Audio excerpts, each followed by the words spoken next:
दुनिया already economic crisis में थी, लेकिन एक गवर्नमेंट डिसीजन ने ग्लोबल ट्रेड को ऑलमोस्ट कोलैप्स कर दिया और इसी एक पॉलिसी ने ग्रेट डिप्रेशन को और भी डेंजरस बना दिया। आज भी इकोनॉमिस्ट इसको हिस्ट्री की सबसे डेंजरस इकोनॉमिक्स बोलते हैं।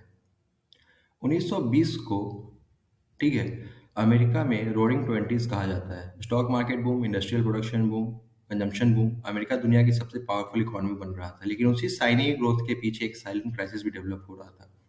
फार्मर्स कोलैप्स हो रहे थे। वर्ल्ड वॉर एक के बाद यूरोप कंट्रीज ने अपनी एग्रीकल्चर प्रोडक्शन वापस बिल्ड करना शुरू कर दिया।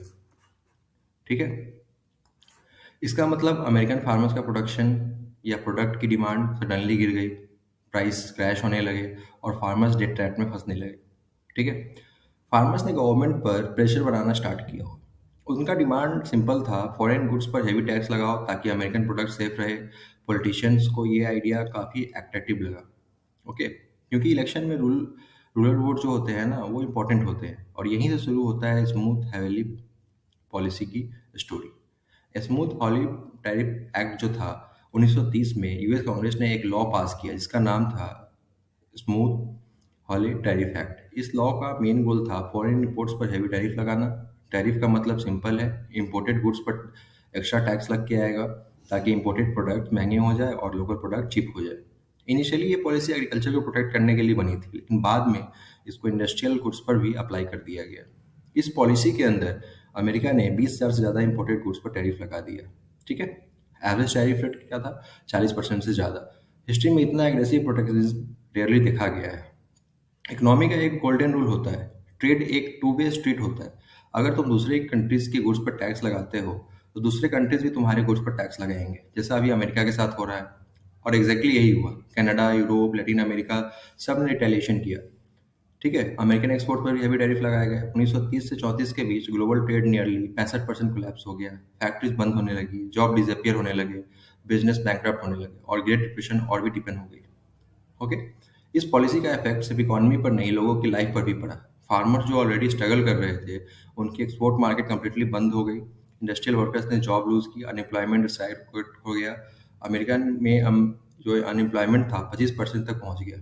ये सिर्फ इकोनॉमिक डिजास्टर नहीं था, ये सोशल डिजास्टर भी बन गया। ओके, तो इसमें जो हम बात करें, इस लॉ के अंदर सबसे ज़्यादा जो इम्पैक्ट हुआ था हमारे पास, उसमें ग्लोबल सप्लाई चेन डिस्ट्रॉय हो गया हमारा, इकोनॉमिक ऑपरेशन एक दूसरे से टूट गया, ग्रोथ को स्लो हो गया। ठीक है, तो वर्ल्ड वॉर टू के बाद कंट्रीज ने एक नए सिस्टम अपनाया, GATT, general agreement on trade and tariffs, और लेटर यही इवॉल्व होकर बना डब्ल्यूटीओ, वर्ल्ड ट्रेड ऑर्गेनाइजेशन, जो हम आज देख रहे हैं। ट्रेड वॉर्स को अवॉइड करना, ग्लोबल ट्रेड को स्टेबल बनाना डब्ल्यूटीओ का मेन रोल था। अगर आप सोच रहे हैं कि ये सिर्फ हिस्ट्री है, तो रियलिटी और डेंजरस है। आज भी स्मूथ हॉली जैसे मार्क मतलब माइंडसेट दुनिया में एग्जिस्ट करता है। Example US China trade war जो हम देख रहे हैं। ठीक है, हर कंट्री अपनी इकोनॉमी को प्रोटेक्ट करना चाहता है, लेकिन इकोनॉमिस्ट वांट करते हैं अगर एक्सट्रीम प्रोटेक्शनिज्म बढ़ा तो हिस्ट्री रिपीट हो सकती है। इस टॉपिक पर लोग कम बात करते हैं क्योंकि ये कॉम्प्लेक्स लगता है और इसमें ड्रामेटिक वॉर या पॉलिटिकल रिवॉल्यूशन नहीं है, लेकिन रियलिटी यही है। ठीक है, सो आज ग्लोबल इकोनॉमी ऑलरेडी फ्रेगाइल है। जियो पॉलिटिकल टेंशन है, ट्रेड रिस्ट्रिक्शन है, टेक्नोलॉजी बैन्स हो रहे हैं, सप्लाई चेन डिस्ट्रप्शन हो रहा है। अगर कंट्रीज कॉपरेशन छोड़कर सिर्फ ऑर्गेनिज्म पर बात करें तो स्मूथ हॉली जैसा क्राइसिस फिर से आ सकता है।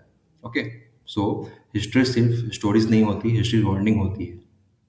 ओके, तो आप अगर चाहते हैं कि हम ऐसी चीज़ों पे और भी वीडियो लाएं तो हमारे चैनल को लाइक कीजिए, सब्सक्राइब कीजिए और ज़्यादा से ज़्यादा लोगों तक शेयर कीजिए। थैंक यू सो मच मेरे फाइनेंस में बने रहने।